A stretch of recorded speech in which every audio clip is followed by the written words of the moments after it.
अस्सलाम वालेकुम रहमतुल्लाहि व बरकातहू। नाज़रीन, जिस तरह आप तमाम जानते हैं कि 9 नवंबर जो है हज़रत अल्लामा इक़बाल रहमतुल्लाह अलैह का यौम पैदाइशी दिन रहा है और अल्हम्दुलिल्लाह वहाँ भी हमारे दरमियान चल रहा है। तो इस वक्त हम खुशनसीब हैं कि इस वक्त हमारे साथ शहर के आलिम दीन मौलवी सैयद शहाबुद्दीन साहब नदवी दामद बरकातहूम तशरीफ़ रखते हैं, जो अल्हम्दुलिल्लाह काफ़ी महारत इक़बालियत पर भी रखते हैं।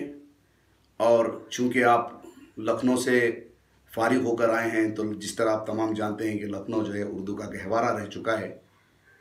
और मैं हज़रत को इस वक्त आपके सामने मुखातिब होकर पयाम इक़बाल के बारे में आगाह करने के लिए बताऊंगा, दरख्वास्त करूंगा। तो हमारे दरमियान इस वक्त मौजूद हैं यहाँ पर मौलवी सैयद शहाबुद्दीन साहब नदवी, तो हमें वो पयाम इक़बाल के ताल्लुक़ से तफसील से आगाह फरमाएंगे। तो मैं बात कर रहा हूँ मौलवी शहाबुद्दीन साहब से। अस्सलामु अलैकुम व रहमतुल्लाहि व बरकातुहू।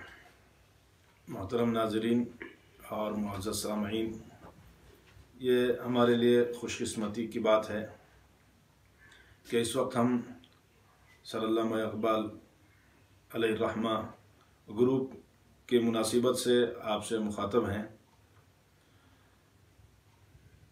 हम सब के लिए खुशी की बात भी है और फ़ख्र की बात भी है कि अल्लामा इक़बाल अलैहिर्रहमा जिनके ज़रिए से और जिनकी फ़िक्र से और जिनके अशार से उम्मत ने बड़ा इस्तिफ़ादा किया है। हम सबको मालूम होना चाहिए, आप सिर्फ़ एक शायर ही नहीं थे, बल्कि एक अज़ीम मुफ़क्किर और अज़ीम शायर थे। उम्मत के मसाइल को और उम्मत की दुखती रगों को आपने अपने कलाम में बड़े उम्दा अंदाज से पेश किया है। दुनिया भर के अकाबिर उलमा और असलाफ़ आपकी सलाहियतों के मुताबिक और आपके अफ़कार से उन्होंने इस्तिफ़ादा किया है। खुसूसन हज़रत मौलाना अली मियाँ साहब रहमतुल्लाहि अलैह, जो ख़ुद मुफ़क्किर हैं, जिनको मुफ़क्किर इस्लाम से याद किया जाता है। अरब दुनिया में आपने अल्लामा इक़बाल अलैहिर्रहमा का बड़ा अच्छा तारुफ़ किया। जी, वो कौन सी करवाया? वो कौन सी किताब थी जो हज़रत ने उर्दू की किताब लिखकर उसका ट्रांसलेट अरबी में करके अरब के अंदर रवाना की थी और अरब के अंदर शाया की थी? तो अरबों के अंदर अल्हम्दुलिल्लाह काफ़ी मकबूलियत हज़रत अली मियाँ नदवी रहमतुल्लाह अलैह को भी हासिल हुई थी और उसके बाद इक़बाल के कलाम को पहचानने वाले अरबी भी बने थे। वो कौन सी किताब थी? उस किताब के बारे में भी थोड़ा। कारवाने मदीना है जी माशाल्लाह, जिसमें अल्लामा इक़बाल के रसूलुल्लाह सल्लल्लाहु अलैहि वसल्लम के इश्क़ और मदीने का शौक़, इस सिलसिले में आपके अशार की तर्जुमानी अल्लामा इक़बाल अलैहिर्रहमा की आपने बेहतरीन मौलाना अली मियाँ साहब रहमतुल्लाह अलैह ने फरमाई है। ये दोनों गोया एक ऐसे मुफ़क्किरीन हैं जो ज़माने दराज तक इनको याद रखा जाएगा, इनके अफ़कार से इस्तिफ़ादा किया जाएगा। बेशक अल्लामा इक़बाल सिर्फ़ इनको तो हम शायर मशरिक़ के नाम से याद करते हैं, लेकिन हकीकत में ये हर तरफ मशरिक़ मग़रिब शमाल जुनूब, गोया दुनिया जहाँ के लिए आप एक बेहतरीन शायर, और आपके अशार में तारीख़ ही नहीं, फ़िक्र ही नहीं, बल्कि उलूम का समंदर है। सिफ़ात क़ाइदीन के लिए, नौजवानों के लिए और सियासत के मैदान के लिए, वतन के लिए और इश्क़ नबी के लिए, जिस मौजू पर हम आपके कलाम में जुस्तजू तलाश करेंगे, आपका कलाम हर जगह हमें मौजूद मिलेगा। माशाल्लाह, बहुत अच्छी बात बताई आपने, काफ़ी अच्छी बात बताई। इसका मैं आपको पूछने ही वाला था, क्योंकि हम बहुत सारे ये समझते हैं कि हमारा ख्याल अल्लामा इक़बाल का सिर्फ लेकर सारे जहां से अच्छा हिंदुस्तान हमारा, या ज़्यादा से ज़्यादा जो लब पे आती है दुआ बन के तमन्ना मेरी, हमने इस हद तक अल्लामा इक़बाल को रख दिया है। और चंद का तो मानना यह है कि हज़रत अल्लामा इक़बाल सिर्फ बुज़ुर्गों के, बड़ों के, इस तरह आला उम्दा के रहने वालों के शायर थे। तो इसके बारे में आपकी क्या राय है? और मैं आपसे पूछना चाहूँगा कि नौजवानों के लिए क्या मैसेज था अल्लामा का? अल्लामा के एक दो शेर के साथ आप इसको बात आगे बढ़ाएंगे तो बड़ी नवाजिश होगी आपकी मौलवी शहाबुद्दीन साहब। ये हक तलफी होगी अल्लामा के बारे में कि अगर सिर्फ अल्लामा को किसी मखसूस तबके के लिए ख़ास कर दिया जाए। हाँ जी। आप हर तबके के शायर हैं, हर उन्वान से आपका कलाम है, मर्दों के मुतालिक, नौजवानों के मुतालिक, ख़वातीन से मुतालिक, बच्चों से मुतालिक, कौमों से मुतालिक, मिल्लतों से मुतालिक, इलाक़ों मुल्कों के एतबार से, हर एतबार से आपका कलाम हमें मौजूद है। अरब दुनिया में जब एक सिलसिला था कि खुसूसन अरब दुनिया में लोग रसूलुल्लाह सल्लल्लाहु अलैहि वसल्लम को अपना कायद तस्लीम करने के बजाय मगरिब की तरफ, वेस्टर्न कल्चर की तरफ ज़बान के एतबार से और फ़िक्र के एतबार से और रहन सहन के एतबार से मुतासिर हो रहे थे। अल्लामा इक़बाल का कलाम जो मैंने शुरू में अर्ज़ किया, हज़रत मौलाना अली मियां अलैहिर्रहमा ने इसका तारुफ़ किया। मिसाल के तौर पर एक शेर मैं आपसे आपके दरमियान अर्ज़ करता हूँ। ज़रूर, हमें खुशी होगी। नहीं वजूद हुदूदो सुगूर से उसका, नहीं वजूद हुदूदो सुगूर से उसका, मोहम्मद अरबी से है आलम अरबी। सुभान अल्लाह। गोया अल्लामा इक़बाल ने मिल्लतों को और खुसूसन अहले अरब को रसूलुल्लाह सल्लल्लाहु अलैहि वसल्लम से करीब करने की अपने कलाम से कोशिश की है। ये एक बेहतरीन मिसाल है कि आप अरब दुनिया जो इस्लाम के लिए एक मरकज़ की हैसियत रखता है, मक्का और मदीना, हिजाज़, उसका भी तज़किरा आपके अशार में बहुत मौजूद है जा बजा। और ख़ुसूसन नौजवानों के लिए आप जिस अंदाज से अपने कलाम में उभारते हैं, जोश और वलवला पैदा करते हैं, आगे बढ़ने का जो जज्बा पैदा करते हैं, जिसकी मिसाल हम दीगर शोरा में बहुत कम पाते हैं। मिसाल के तौर पर एक शेर है, मैं अर्ज़ करता हूँ, उक़ाबी रूह जब जवानों में पैदा होती है, नज़र आती है उनको अपनी मंजिल आसमानों में। और नौजवानों के लिए खुसूसन आप कहते थे कि वो किसी मंजिल पर वो नौजवान रुके नहीं, बल्कि आगे बढ़ता रहे।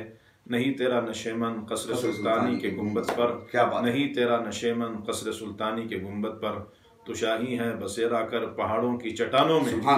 गोया एक किसी हद तक नौजवान को रुकने के लिए नहीं, बल्कि आगे बढ़ते रहने का आपके पास जज्बा था और पैगाम था और एक दर्द था। और नौजवानों के लिए और कायदीन के लिए आपके कलाम में बेहतरीन अशार मौजूद हैं। सैयद कुतुब शहीद अलैहिर्रहमा जो बड़े मुफक्किर थे, इस आलम सिलसिले में जो शेर अर्ज़ है कि आप क़ियादत करने वालों के लिए जो पैगाम देना चाहते हैं, सैयद कुतुब शहीद अलैहिर्रहमा के मुताल्लिक़ आपने फरमाया था, निगाह बुलंद सुखन दिल नवाज जहाँ पुरसोस, यही है रखते सफ़र मेरे कारवां के लिए। सुभान अल्लाह, सुभान अल्लाह। मेरे कारवां होगा, उसके अंदर गोया इन तीन सिफ़ात को अल्लामा अलैहिर्रहमा ने बयान फरमा। उसकी निगाह बहुत दूर तक देख रही हो, सदियों के आबाद आने वाले फितनों पर उसकी नज़र हो, सुखन दिल नवाज उसकी ज़बान में मिठास हो, सुभान अल्लाह, फिर जाँ पुरसोज दिल उसका दर्द से, उम्मत के गम से भरा हुआ हो। ये गोया एक पैगाम था कायदीन के लिए जो अल्लामा इक़बाल के कलाम, उनकी खिदमत का मौका भी मैसर हो चुका है। और हज़रत अली मियां नदवी रहमतुल्लाह अलैह हज़रत इक़बाल साहब रहमतुल्लाह अलैह के साथ रह चुके हैं, तो इसके बारे में एक दो लाइन बताइए। अल्हम्दुलिल्लाह, हज़रत मौलाना अली मियां साहब रहमतुल्लाह अलैह हज़रत अल्लामा इक़बाल अलैहिर्रहमा से, उनकी फ़िक्रों से बहुत मुतासिर भी थे। और आपकी तमन्ना थी और आपकी ख्वाहिश थी कि आपकी जो तसनीफ़ात हैं उसमें से किसी तसनीफ़ पर आपका इफ्तिताहिया हो। तो आपकी जो मशहूर किताब है इंसानी दुनिया पर मुसलमानों के उरूज व ज़वाल का असर, इंसानी दुनिया पर मुसलमानों के उरूज व ज़वाल का असर, जिसका असल अरबी किताब है माज़ा खसिर अल आलम बिन हितातिल मुस्लिमीन। ये एक अहम मौजू है, तफसील का मौका नहीं है कि मुसलमानों के उरूज से और मुसलमानों के ज़वाल से इंसानी दुनिया पर क्या असर पड़ता है। और ज़ाहिर बात है, हकीकत है कि मुसलमान जब तरक्की करता है दुनिया में अमन व अमान कायम होता है, और मुसलमान जब ज़वाल का शिकार होता है तो दुनिया खुद ज़वाल का शिकार हो जाती है। फसाद और इंतशार और करप्शन दुनिया में आम हो जाता है। तो मुसलमानों को अपने मनसब पर कायम रहने के सिलसिले में ये बड़ी उम्दा किताब है। अरब दुनिया में भी और पूरी काफ़ी मकबूलियत हासिल हुई थी, आपको हासिल है। तो मौलाना की ख्वाहिश और थी, बहुत कम है कि अजमियों को जो है अरब के अंदर मकबूलियत हासिल होती है। इस किस्म की बहुत शख्सियात, ऐसे बहुत ही कम शख्सियात हैं दुनिया के अंदर या हमारे हिंदुस्तान के अंदर या अजम के अंदर जिनको अरब के अंदर मकबूलियत हासिल हुई है। तो उसके अंदर मैं नाज़रीन को बताता चलूँ कि हज़रत अली मियाँ नदवी रहमतुल्लाह अलैह और हज़रत इकबाल रहमतुल्लाह अलैह, ये दोनों ऐसी शख्सियात हैं जिनको अरब के अंदर जो है काफ़ी मकबूलियत हासिल हुई है।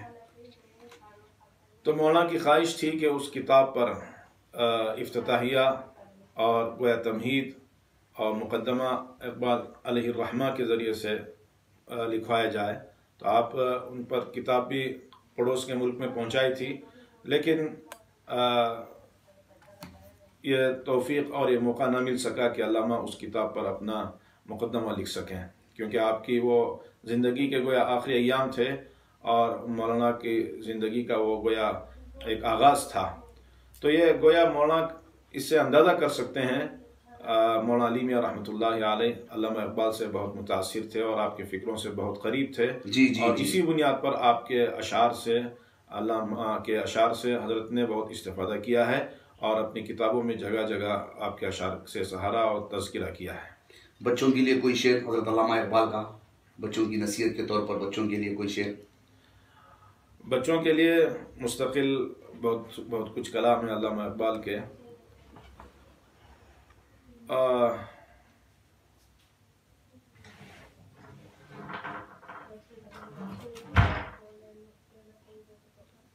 जिसके अंदर बच्चों को एक उभार आए, जिस तरह बच्चों की किताब के अंदर लिखा है हज़रत इकबाल ने, जुगनू और परिंदा और लब पे आती है दुआ बन के तमन्ना मेरी, इस किस्म की जो नज़में हज़रत इकबाल ने लिखी हैं, तो उसके अंदर से एक मैसेज बच्चों के लिए और एक मैसेज जवानों के लिए और एक मैसेज कायदीन के लिए आपकी तरफ से अगर रवाना हो जाए तो मैं समझूंगा। जी, ये जो अर्ज़ किया गया बच्चों से मुताल्लिक़ भी आपके कलाम में बहुत कुछ अशार हैं।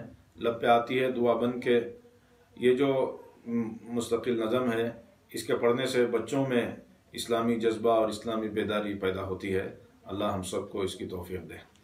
और वतन के ताल्लुक़ से हज़रत इकबाल का क्या ख्याल था? हिंदुस्तान के ताल्लुक़ से, जो सरज़मीन हिंदुस्तान थी, एक शेर के अंदर हज़रत इकबाल ने कहा है कि मेरे अरब को आई ठंडी हवा जहाँ से, मेरा वतन वही है, मेरा वतन वही है। तो हज़रत का ताल्लुक़ हिंदुस्तान से काफ़ी गहरा था। इसकी एक बुनियाद जो है, इसके बिना पर हज़रत ने सारे जहाँ से अच्छा भी लिखी थी। तो वतनियत के अंदर आपको काफ़ी दिलचस्पी थी और वतन से जो है मोहब्बत को एक अहम हिस्सा भी समझते थे। सही बात है। उसी जज्बे की बुनियाद पर सारे जहाँ से अच्छा हिंदुस्तान हमारा, या आपके अशार पूरी दुनिया में मशहूर हुए। हकीकी जो वतन से मोहब्बत रखता है वो गोया ईमान की भी अलामत और निशानी है। गोया आप एक सच्चे मोमिन थे और एक मुखलिस मोमिन थे, जिसकी वजह से रसूलुल्लाह सल्लल्लाहु अलैहि वसल्लम की तालीमात के नतीजे में आपने वतन से मुताल्लिक़ एक अच्छा पैगाम इस नज़्म में पेश किया है। 12 नवंबर को हमारा ग्रुप के अल्लामा सर अल्लामा इकबाल ग्रुप के, जिस तरह तमाम हमारे क़ारीन जानते हैं कि 6 साल मुकम्मल हुए हैं अल्हम्दुलिल्लाह। मैं बताता चलूँ कि मैं आप हज़रात की बिना पर ही, आप हज़रात के ईमा पर ही जो है वो बेड़ा उठाया था एक ग्रुप बनाने का, जिसको 6 साल तक मुकम्मल जो है अल्हम्दुलिल्लाह कामयाबी के साथ ये ग्रुप चल रहा है। तो मैं कहना चाहूँगा कि हमारे साथ यहाँ पर जो आलिम दीन हज़रत शहाबुद्दीन बैठे हुए हैं और हमारे शहर के हज़रत मौलाना ज़हीर अहमद साहब मौली दामद बरकातहुम, और इसी तरह हमारे नदवे के हज़रत मौलाना अब्दुल हाजिक साहब दामद बरकातहुम, हाजिक नदवी साहब दामद बरकातहुम, और अक्सर उलमा हैं मौलाना मुफ्ती सलमान साहब दामद बरकातहुम, मुफ्ती ताजुद्दीन साहब दामद बरकातहुम, बहुत सारे उलमा जो हैं, मौलाना ज़काउल्लाह साहब दामद बरकातहुम, हमारे उस ग्रुप का हिस्सा हैं। और मैं बताता चलूँ आपको क़ारीन कि हमारे उस ग्रुप के अंदर अल्हम्दुलिल्लाह बैरूनी शहर के भी बहुत सारे अकाबिरीन इसके अंदर मौजूद हैं, जिसके अंदर मौलाना मुस्तफ़ा रिफ़ाई जिलानी साहब, हमारे पीरो मुर्शद दामद बरकातहुम, आपका भी इसके अंदर अहम रोल रहा है 6 साल से अल्हम्दुलिल्लाह। आप में जितने भी नाम आपको मैं बताया हूँ, अर्ज़ किया हूँ, आपके सामने मैंने कहा है, ये तमाम जो हैं हमारे पहले दिन के इस ग्रुप के मेंबर्स हैं। और इसके अंदर एक हमारे इंटरनेशनल शख्सियत जो शहर बेंगलुरु की एक ख़ास शख्सियत हैं, हज़रत हमारे पीरो बुज़ुर्ग और हमारे बड़े हैं मैं आपका नाम भी लेना वो ये नहीं करूँगा, लेकिन ताकि हमारी नॉलेज के लिए हम तकारीन को मालूम हो, हज़रत फ़ारूक अहमद साहब दामद इक़बालहुम भी जो हैं हमारे इस ग्रुप का एक अहम हिस्सा है। जिस तरह के मशहूर है आपके बारे में कि आपको 5000 अशआर जो हैं अल्लामा के हाफिज़ हैं, आप 5000 अशआर अल्लामा के अशआर के हाफिज़ हैं, और बरजुस्ता बर वक्त जो है हज़रत के मुँह से हज़रत के बयान में, हज़रत की बातचीत में जो है हज़रत इक़बाल के अशआर कहते हैं, ये मेरे वालिद साहब कहते हैं। इसी तरह मेरे वालिद साहब बुजुर्गवार भी जो हैं इस ग्रुप के एक अहम हिस्सा हैं। इसी तरह मैं फ़र्दन और मैं एक हमारी शख्सियत जो हैदराबाद में रहते हैं जनाब अय्याज़ुल शेख साहब, माहिर इक़बालियत, मेरे उस्तादुल असातिज़ा हैं वो भी इक़बालियत के अंदर, और इसी तरह मेरे साथी जिन्होंने इक़बालियत के अंदर बचपन से चूँकि मुझे ज़ौक़ रहा, तो इन तीनों हज़रात का बहुत इसमें बड़ा कार फरमा रहा, जिसके अंदर पेश हज़रत मौलवी सैयद शहाबुद्दीन नदवी साहब दामद बरकातुहुम और अय्याज़ुल शेख साहब दामद इक़बालहुम, और इसी तरह अजीज़म मेरे दोस्त, मेरे हम उमर, मेरे भाई इमरान अली ख़ान साहब टुमपुरी, ये सब जो है एक अहम हिस्सा रहे हैं इस ग्रुप का, जिन्होंने 6 साल तक अल्हम्दुलिल्लाह बग़ैर किसी चून चुरा के ये ग्रुप जो है कामयाबी के साथ चलता आ रहा है। तो मैं चाहूँगा कि मौलवी सैयद शहाबुद्दीन साहब हमारे साथियों को, ग्रुप के हमारे काबिल को, हमारे बड़ों को और हमारे अजीज़ों को आपकी जानिब से खुशखबरी सुनाएं। मैं ख़ुद इस वक्त फ़र्त मसरत और ख़ुशी से मेरा दिल और मेरी ज़बान लबरेज़ है। मैं इसका शुक्रिया अदा करता हूँ जनाब फ़ाज़िल चांद साहब का, जो इस ग्रुप के एडमिन हैं, गोया रूह रवां हैं, कि एक बड़ी कामयाबी के साथ इस ग्रुप को ये चला रहे हैं। और मैं तमाम मेंबरान तो बस एक एडमिन हूँ, तमाम मेंबरान का भी मैं ख़ुद मशकूर हूँ कि अपने ख़यालात से और बाज़ अशार की तशरीह के ज़रिए से ग्रुप के मेंबरान को इस्तिफ़ादे का मौका इनायत करते हैं। जी जी, एक बड़ा अच्छा काम है, बड़ा अच्छा इक़दाम है, बड़ा इल्मी काम भी है और बड़ी सलाहियतों की ज़रूरत भी है। अभी हम गोया अल्लामा इक़बाल के फ़िक्र के गोया हम तालिब इल्म हैं, इस्तिफ़ादा करना चाहिए। और इस मौके पर मैं ख़ुसूसन नौजवानों से दरख्वास्त करता हूँ अल्लामा इक़बाल को मुताला करें और उनके इल्म को अपने इल्म से जोड़ें और हालात से, इनके इल्म के ज़रिए से, इनके अफ़कार के ज़रिए से इस्तिफ़ादा करें, ताकि आपकी फ़िक्र सदाबहार चलती रहे। और ख़ुसूसन मैं एडमिन साहब को मुबारकबाद देता हूँ कि बड़ी दिलचस्पी रखते हैं और बड़े फ़आल हैं। अल्लाह ताला इनकी इन खिदमत को कबूल फरमाए। शुक्रिया, जज़ाकुमुल्लाह खैर। जज़ाकल्लाहु खैर मौलवी सैयद शहाबुद्दीन साहब तो हमारे दरमियान थे अभी मौलवी सैयद शहाबुद्दीन साहब, और जवान साल, अल्लाह ताला आपको बेहद कबूल फरमाए और अल्लाह ताला आपकी खिदमत को कबूल फरमाए। तो मैं इसके साथ दोस्तों इंशाल्लाह और भी बहुत सारे हमारे चेहरे हैं जिनको इंशाल्लाह मैं ग्रुप के अंदर पेश करने की कोशिश करूँगा, और मैं उनके पास बखुद आज़ाद उनके पास जाकर जो है इस तरह की कोशिश करूँगा कि उनका कीमती 10-15 मिनट लेकर जो है इससे कुछ इल्मी इस्तिफ़ादा हो, इसकी कोशिश करूँगा। दुआ फरमाए अल्लाह ताला से आप भी कि अल्लाह ताला तमाम को जज़ाए खैर अता फरमाए और इल्मी दुनिया के अंदर हमें और ज़्यादा मज़ीद जो है दिलचस्पी और जस्तजू रखने की तौफ़ीक़ अता फरमाए। मैं मौलवी सैयद शहाबुद्दीन साहब नदवी का बेहद ममनून और मशकूर हूँ कि आप इतनी मसरूफ़ियत के बाद भी नाचीज़ की इस दावत पर अपना कीमती वक्त निकाल कर आपने मुझे वक्त दिया, इसके लिए मैं बहुत ही ज़्यादा ममनून और मशकूर रहूँगा। इसके साथ मैं हज़रत इक़बाल का शेर जो जवानों के लिए भी है मैं कहता चलूँ, जवानों को मेरी आहो सहर दे, जवानों को मेरी आहो सहर दे, फिर इन शाही बच्चों को बालों पर दे, खुदाया आरज़ू मेरी यही है, मेरा नूरे बसीरत आम कर दे, मेरा नूरे बसीरत आम कर दे। अस्सलामु अलैकुम रहमतुल्लाहि व बरकातुहू।